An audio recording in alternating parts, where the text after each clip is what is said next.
before the three tenors brought opera to the masses, there was only one tenor, the greatest, Mario Lanza. With his good looks, Italian charm, and a voice like no other, Mario became an international phenomenon. He loved his music so much, and he wanted the whole world to share his gift. He was a big sensation. We're talking about tremendous success. Magnitude I can't even measure. Mario Lanza had success and fame, but even opera stars sometimes sing the blues. His life was very tragic in the sense that it was too much, too fast. On this episode of Mysteries and Scandals, we'll see how those pressures made opera singer Mario Lanza feel like a caged bird. He explained to me once after a concert tour we made that he was a prisoner of his voice. We'll also explore how Lanza's fierce temper got him kicked out of Hollywood. And we'll examine how a clash with the mob may have led to Lanza's untimely end. They had threatened him beforehand. Two of Lucky's mobsters, they told him, you better show up or else. That's the end of it. That sounds like an offer Mario couldn't refuse. I'm AJ Benza. Join me for a real-life soap opera that has it all. Music, the mob, and maybe murder. Mario Lanza.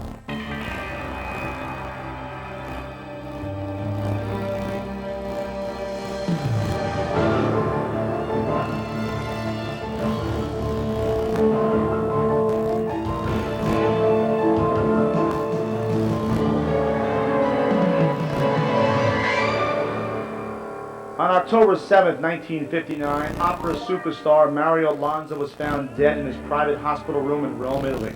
He was just 38. Immediately, rumors began swirling on both sides of the Atlantic that Lanza's passing wasn't what you'd call a natural death. Charles Gavoyan starred as Mario in the stage play The Mario Lanza Story. Mario checks into a weight reduction clinic because he's going to be doing a new movie and he has to lose weight. Well, he's in this hospital and he dies there under very confusing circumstances. Now, the report said that he had a heart attack, but there was never any autopsy done. In other words, foul play wasn't ruled out. Lanza's personal trainer, Terry Robinson. The hospital, as far as I'm concerned, never gave a definite reason for Mario Lanza's passing away at the age of 38. A young man. To this day, some friends and family members still have their doubts about Mario's death. You see, Lanza had a run-in with the Italian mafia just days before he died, but we'll get to that later. For now, let's rewind the story back to the beginning. Mario's parents both were born in Italy. Mario's father was born Antonio Cocozza. Mario's mother was born Maria Lanza. Antonio and Maria were married in 1920 and settled into a nice middle-class neighborhood in South Philadelphia. And in 1921, the great singer Enrico Caruso passed away. That same year, in 1921, Maria Cocozza Lanza had a baby boy born, Alfredo. Maria Cocozza had dreams of becoming an opera singer, dreams that she passed along to her only child. Little Alfredo grew up in a house filled with music. He knew as a little boy that there was something stirring up inside him. As Alfredo grew older, his passion to sing grew stronger. Lanza's mother, Maria Lanza Cocozza, remembers her son in this 1962 interview. Then we took him to a coach, and the coach heard him, gave him a test there, and when we heard Mario sing in this room, we couldn't believe it was Mario. Maria worked 2 jobs to keep her teenage son in singing lessons, which soon paid off. But the name Alfred Arnold Cocozza was a mouthful, even for an opera singer. Cocozza enlisted help from his mom. He always loved his mother's maiden name, Mario Lanza, so he wrote it down, and there it was, Mario Lanza. Word on the street was that Mario Lanza was going to be the next Enrico Caruso. Family friend and editor of the Lanza legend, Bob Dolphy.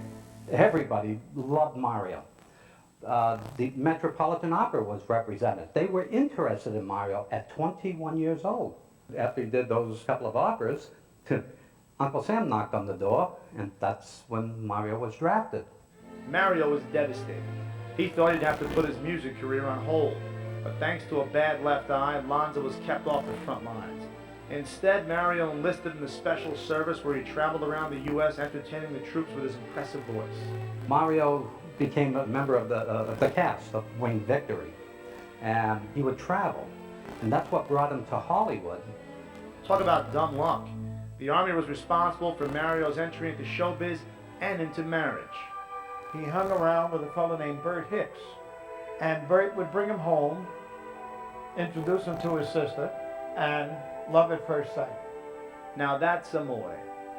Mario tied the knot with Betty Jeanette Leon on April 13, 1945, just after his discharge from the Army.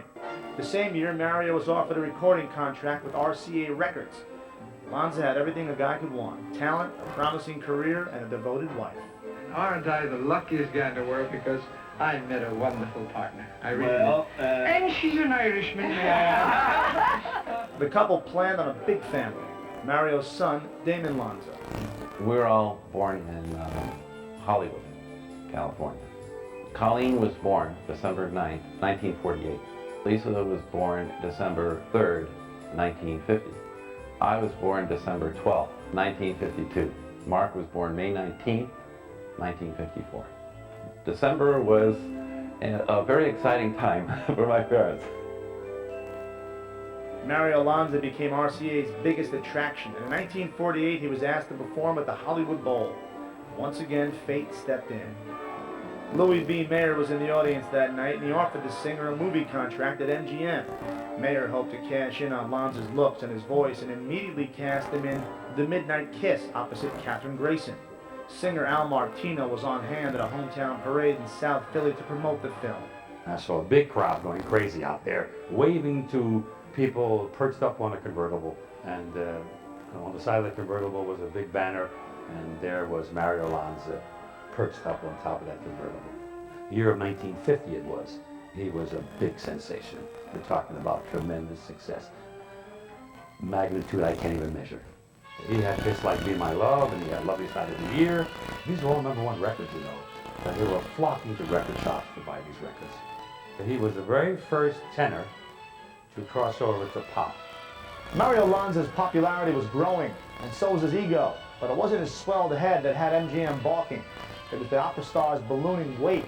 Up next, Lanza locks horns with Hollywood and loses. It says that whenever my name appears on any billboard, it's got to be in letters 3 feet high. That vocal inspiration gave me the inclination to give my heart away. A true Hollywood story every night at 9.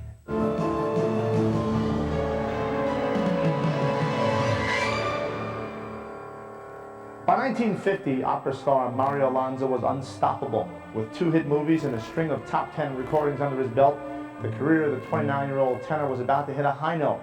MGM cast Lanza in the role of his boyhood idol, Enrico Caruso, in the film The Great Caruso. He always wanted to play the role of Caruso, and when he got that part, it was probably the happiest time of his life. The picture was released in 1951 and won the praise of moviegoers and critics alike. The Great Caruso made more money than any opera picture ever in the history of motion pictures. At its time, in the early 50s, it broke all existing records at Radio City Music Hall.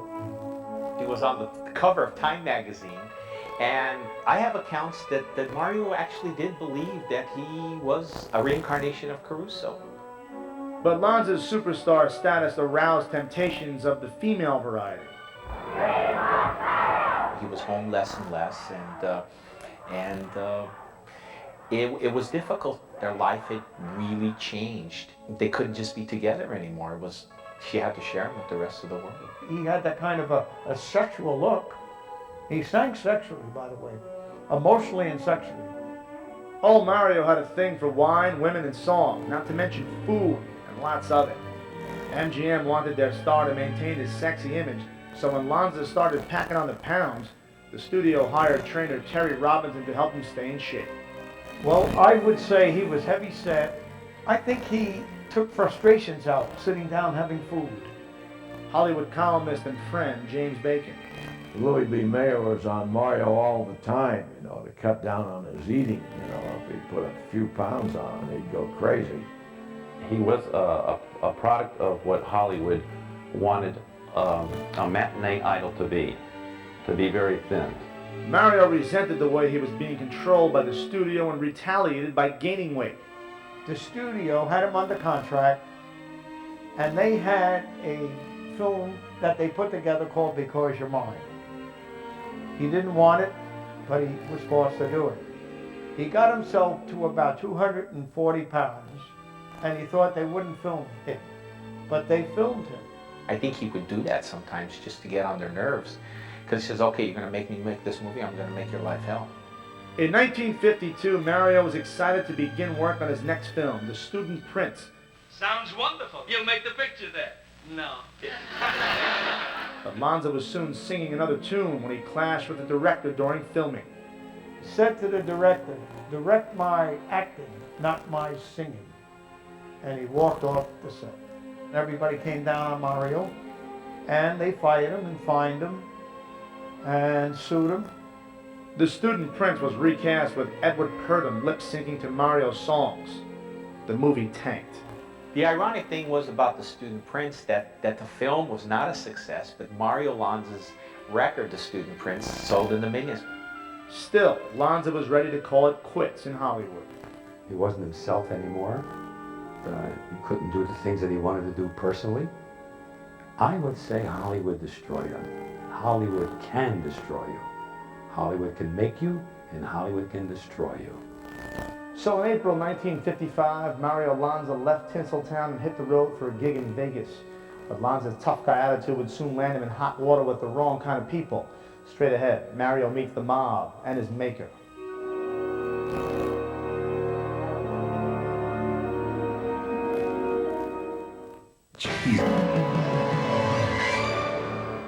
By 1955, 34-year-old Mario Lanza was tired of being told what to do by Hollywood.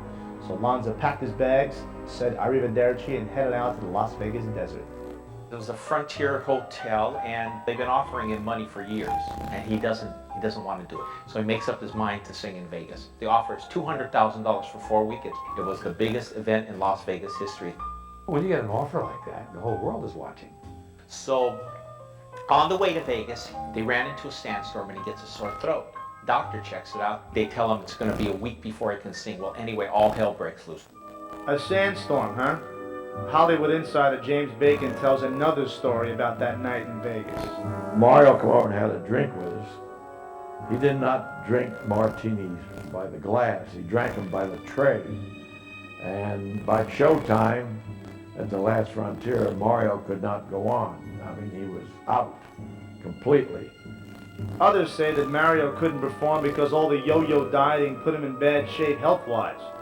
Whatever the reason, the entire gig was canceled. In dire straits professionally and financially, Lanza decided to cash in on his popularity overseas, and in 1956 he left the U.S. for good. I think he was fed up with the pushing around that he had here. You know, there's a breaking point to everybody. And it was at a point where he said, listen, I can't take this anymore. I'm just going to get in a plane or a ship and I'm going to fly to Rome and I'm going to live there. When he gets there, he can't believe his eyes. Boats sailed out to greet him. There's crowds of cheering people lining the docks. Then he's driven through the city while his records are being played over a loudspeaker. Then he's given this delicious banquet and he's made an honorary citizen of Naples. And that's where he bumps into the mafia. In the spring of 1959, Lanza was asked to perform at a benefit concert organized by mobster Lucky Luciano. At first, the opera star agreed to sing, but then bailed out when the concert interfered with his plans to make a movie. The way I understand it, Lucky Luciano goes over to Mario's villa and either argues with him or threatens him. The way I understand it, Mario Lanza picked him up and threw him down the stairs. And that is something that could cause you to be bumped off. Let's just put it that way. Talk about pushing your luck. Forget about it. Unfazed, Lanza continued preparations for the feature Laugh Clown Laugh. It was October of 1959. Mario Lanza entered Clinic Valley Julia for weight reduction because he had a contract with the studios that he had to get down to a certain weight. And there is where he died under very confusing circumstances. They said it was a heart attack, but there was never any autopsy done. Betty felt, and she's the one that told me, that Mr. Luciano must have had done something. She never believed any other way. Oh, sure. Blame it on the mafia. Lanza died mysteriously at the age of 38, and the world wanted to know why. Was Mario's death a mob hit, or was another culprit involved? When we come back, new evidence points to the real killer of opera legend Mario Lanza.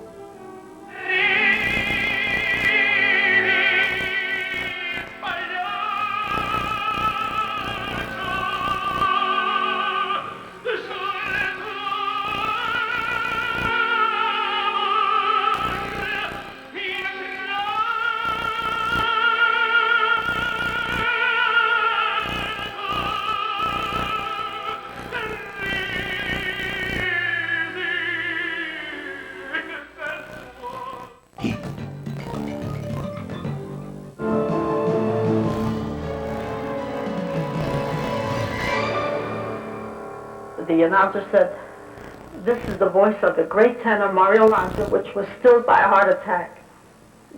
I just went out of my mind. I don't know what happened after that. On October 7, 1959, movie star tenor Mario Lanza died suddenly in Rome at the age of 38. Family, friends, and fans were in complete shock. Rumors of a mob hit began to spread as funeral preparations fit for royalty got underway. It was unbelievable, the funeral. It was just, there's so many thousands of people that were there. The president of Italy gave the presidential funeral carriage to us.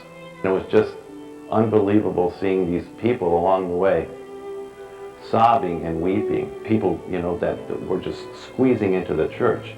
It was just chaos and crying. It was just the worst day of my life. We just couldn't believe it. Until finally a few days later, my dad was brought to the home and they had a viewing, and it was an open casket. And for 2 days, I go up to my father and look at him. I knew he was dead, but occasionally I would talk to him and see if he'd wake up. But then I knew that it was, he was gone. Funeral services were held in Rome, in Lanza's hometown of Philadelphia, and in LA, where Mario was buried. Mario's grief-stricken wife, Betty, was inconsolable and died 6 months later. Betty definitely died of a broken heart. There's no doubt about that. She just could not bear it. And her heart was it just finally gave out. And that was it. Stories about Lanza's untimely passing persisted for years after his death. The day after Mario died, supposedly of a heart attack, Rocky Marciano, who was heavyweight champion of the world, called me up and says, "Mario Lanza did not die of a heart attack." He says, "Lucky Luciana killed him." Had a hitman. Mario had had one visitor in his room just before he died. I don't know how he knew it, but Marciano says it was a Lucky Luciana hitman. And what the hitman did was inject air into Mario's veins, and it simulates a heart attack. But singer Al Martino doesn't buy the theory. They don't go around knocking off singers. They may bruise them a little bit, but they won't kill them. You can't pin this on luck. Even if Mario Lanza disappointed Lucky would have, or one of his friends would have called Mario and said, "Look, sorry you couldn't make it, but we will call on you some other time." Now, you know, the old cliche, nothing personal, strictly business. In 1991, Damon Lanza and Bob Dolfi traveled to Italy to see if they could get to the bottom of his case. When I heard these mob stories, I never believed it. But later on, when Bob and I did our investigations, we talked to a lot of people and we found out the truth. So here's the real skinny on Lanza. When Mario went to Italy, he had phlebitis and gout. His heart was not good. Our research dug up the letters from the doctors, and now we have proof that Mario was in bad health. The last year of his life, in 1959, Mario had 3 heart attacks. 3 heart attacks in 1 year. And the third one killed him. That was the fatal one, October 7th, 1959. I'm glad we found the truth, because it's about time that part of my story on my dad is finally laid to rest. Laid to rest, but Mario Lanza has never been forgotten. He still has fans. After 40 years, he has a major fan club all over the world, and his recordings are still selling. So after 40 years, he's still alive and well. He sang a song as if it was the last song he was ever going to sing. The world knew my father as the world's greatest singer, but to us, he was the world's greatest father. Mario Lanza played by his own rules and sang from his heart. Too bad it was his heart that gave out in the end. I'm AJ Benza. Join me the next time we take a look at the men behind the myths on Mysteries and Scandals.